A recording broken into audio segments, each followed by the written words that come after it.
You know, we often just rush through things, caught up in everything. But what if we could just, like, step aside for a minute and watch the river of our own life? That's a beautiful image. It feels like that's kind of what we're doing today, taking sort of mindful walk through some ideas about aging and maybe finding some ease. Indeed. It's quite something how these pieces fit together, isn't it? Yeah.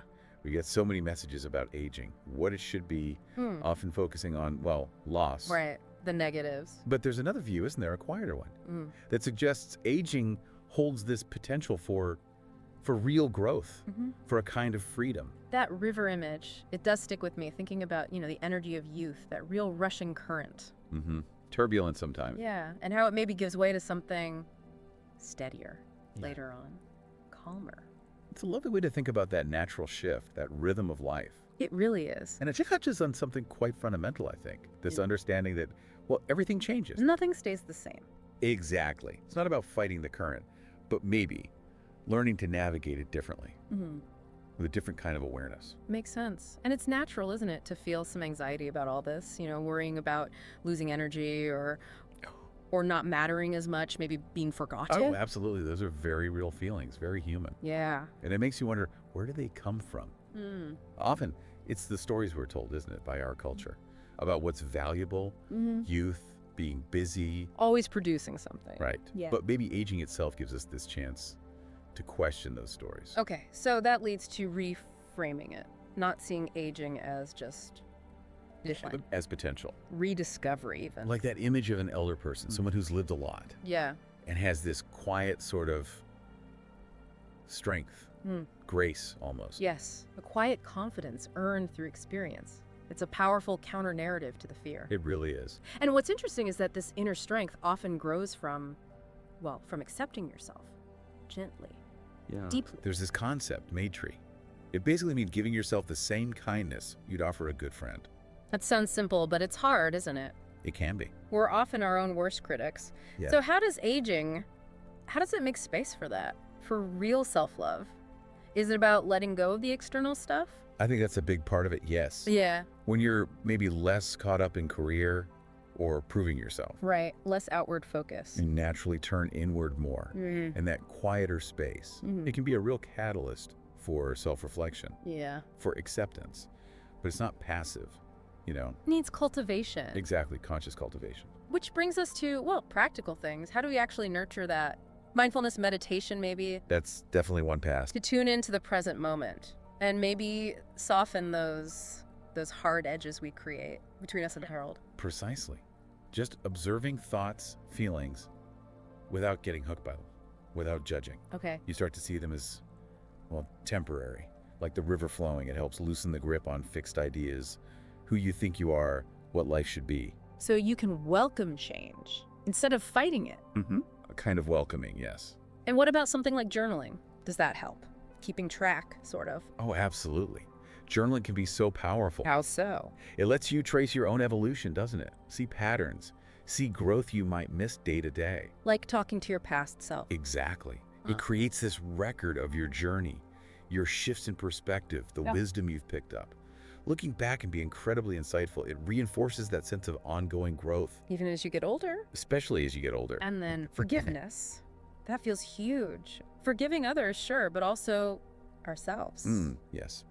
That's often the deeper work. Holding on to old hurts feels like carrying such a heavy weight. It really does. And remember, forgiveness doesn't have to be some huge, dramatic thing. No. It can start small, letting go of a tiny frustration, someone cutting you off in traffic, Okay. Little things? These small releases build capacity. They help you live more freely, right here, right now. Okay. So let's shift a bit. This idea of shunyata, emptiness. That word can sound, a bit jarring. It can, yes.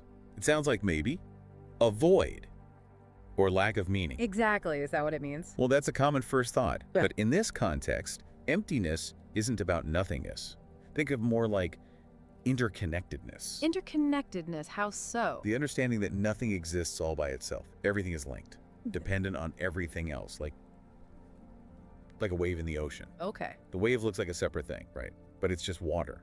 It is the ocean. It can't exist without the ocean. Ah, I see. So it's not separate, fundamentally. Exactly. It lacks inherent independent selfhood, you could say. So how does that relate to aging and maybe letting go of fixed ideas about who we are? Well, think about how our roles change as we age. Maybe you retire from a job you had for decades. Right. Or kids grow up and leave home. Yes. And those shifts can shake your sense of self. Who am I now? But if you understand this idea, interconnectedness, shunyata, you realize your identity was never just that role anyway. It was always more complex than that. Exactly. You're this constantly changing web of connections, experiences. Letting go of those rigid labels can actually feel incredibly freeing. It's interesting, this ancient idea seems to connect with some modern psychological findings too. I think I read about a positivity effect in older adults. Yes, that's fascinating, isn't it?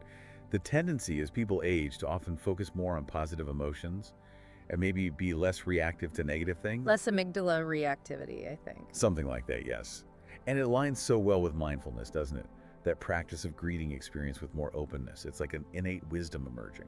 Guiding us towards being more present. Perhaps, yes. Like someone retiring, Mrs. Tanaka, was it?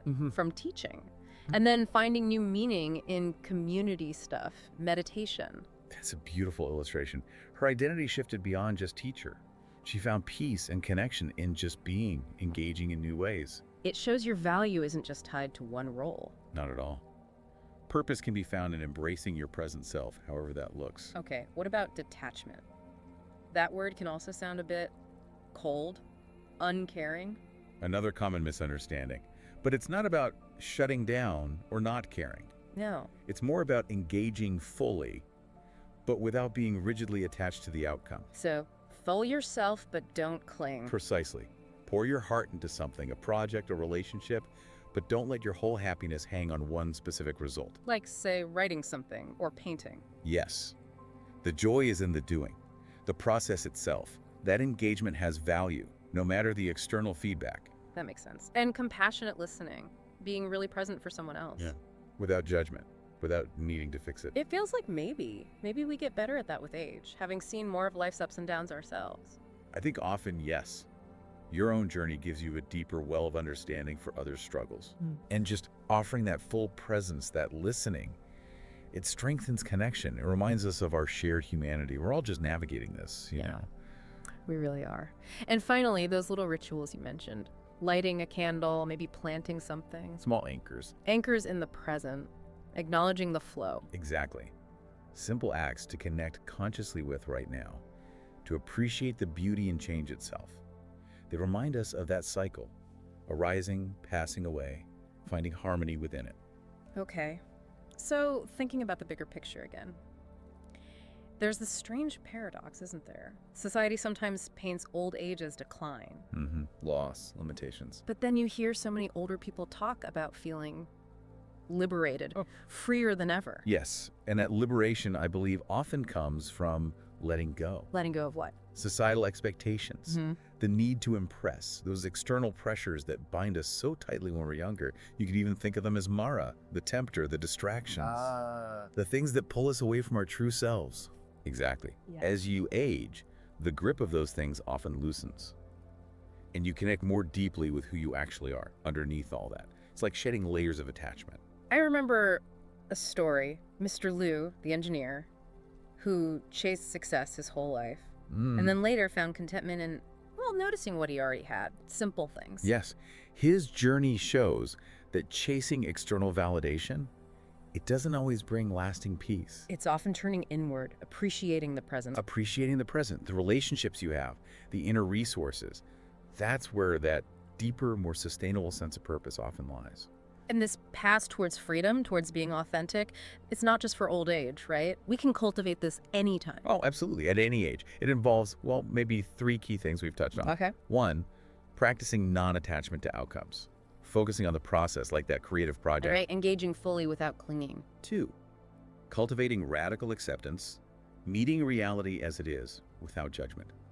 Equanimity, maybe reframing challenges as teachers. Even slower movement can become an invitation to mindfulness. Okay. Acceptance. And 3, Embracing impermanence itself as a source of strength. Knowing everything changes makes this moment precious, Maybe practicing gratitude for what is here right now. Shifting focus to abundance. Non-attachment, acceptance, embracing impermanence. They weave together to foster that freedom. It makes sense that as we get more aware of time passing, we naturally start prioritizing what really matters. Exactly. Relationships, passions, inner peace, there's often a natural distillation. A clearer sense of genuine value. Yes, a movement towards authenticity. That image you mentioned, standing at the edge of the ocean, feeling the waves, the constant change, but feeling anchored inside yourself, that's powerful. It speaks to that inner stillness, doesn't it? That core of you that remains, even as life swirls around.